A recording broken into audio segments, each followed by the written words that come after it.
With the 1942 destroyer escort build surge booked in, the US Navy could afford to take stock of the lessons that had been made available from the design process for each class, and the initial service of some of the very first Evetts class. They decided that they would need to combine a few features to get something a bit closer to what they now decided they wanted.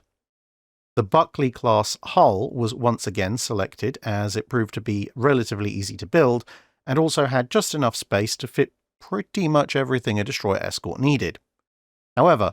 although the diesel engine shortage was mostly over, the lower speed of the diesel-powered Evetts, Cannon and Edsall classes was judged not that attractive, and although the shortage was pretty much done, as we said, there still weren't enough engines available to go back to the originally desired 8 per ship, and so the steam turbines of the Buckleys were chosen as the power plant for the first destroyer escort class of 1943. Powering a turbo-electric drive, this would mean range dropping back to about 5,500 nautical miles, but speed would go back up to 24 knots, the same as the Buckleys, with a few more knots available in case of emergency. But there would also be some other major changes. Due to the type's origin as ships partially copied from Royal Navy frigates,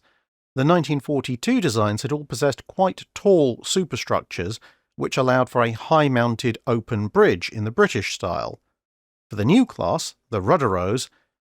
they would instead go for a more American-style, low and fully enclosed bridge superstructure, sacrificing some situational awareness for less top weight and a slightly more habitable bridge.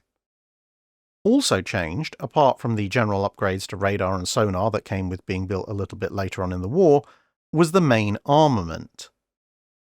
The 3-inch main guns found on previous classes had been chosen partially to save weight, and partially because they were a dual-purpose gun which could be easily operated, supplied, and maintained by both the Royal Navy and the US Navy, since the Royal Navy had been a big customer for the early destroyer escorts. The Royal Navy did, of course, have 4-inch dual-purpose guns, but US 4-inch guns were mostly surface action only, and only the US used 5-inch dual-purpose guns, except for a handful of US guns which had found their way onto British ships. But since the need to build large numbers of escorts for the Royal Navy had now passed, the 3 single 3-inch guns were replaced by a pair of single 5-inch 38s, one at either end, allowing for more commonality with the rest of the US Navy, which used the 5-inch 38 as the main battery on its destroyers and the secondary gun on its cruisers and battleships, plus of course serving as the heavy anti-aircraft battery of its aircraft carriers.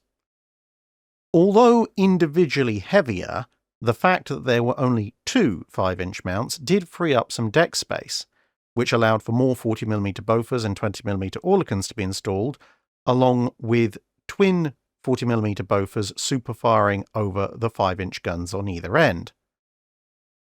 The usual triple torpedo launcher, hedgehog launcher, and various depth charges were also present. It was planned to build a massive 252 of this type, but the lack of significant losses in the earlier classes, the ever-growing size of US invasion armies, the end of World War II, and the advent of the John C. Butler class, which were essentially Rudderrows but now with full geared steam turbines as the bottleneck on gear sets had begun to lift, meant that most of the orders would be cancelled and only 22 or so would be built to destroyer escort spec, with far more, over 50, actually being completed instead as Crossley-class APDs, or fast troop transports. Although much closer to the US Navy's ideal for a World War II-era destroyer escort, the small production run and the availability of larger numbers of the successor class meant that the Rudderrows actually pretty quickly ended up being sent to the reserve fleet after the war ended. A few would briefly come back into the fleet in training roles, but generally the force remained in reserve and was gradually scrapped through the late 1960s and early 1970s, except for a handful which had in the interim been transferred to foreign navies. This has in turn led to the survival of one ship of the class, the USS Rushamkin, I think, served in the Colombian Navy from 1969 to 1980, and the bulk of the ship still survives as a museum ship near the capital of that country all the way down to this day. That's it for this video. Thanks for watching. If you have a comment or suggestion for a ship to review, let us know in the comments below. Don't forget to comment on the pinned post for dry dock questions.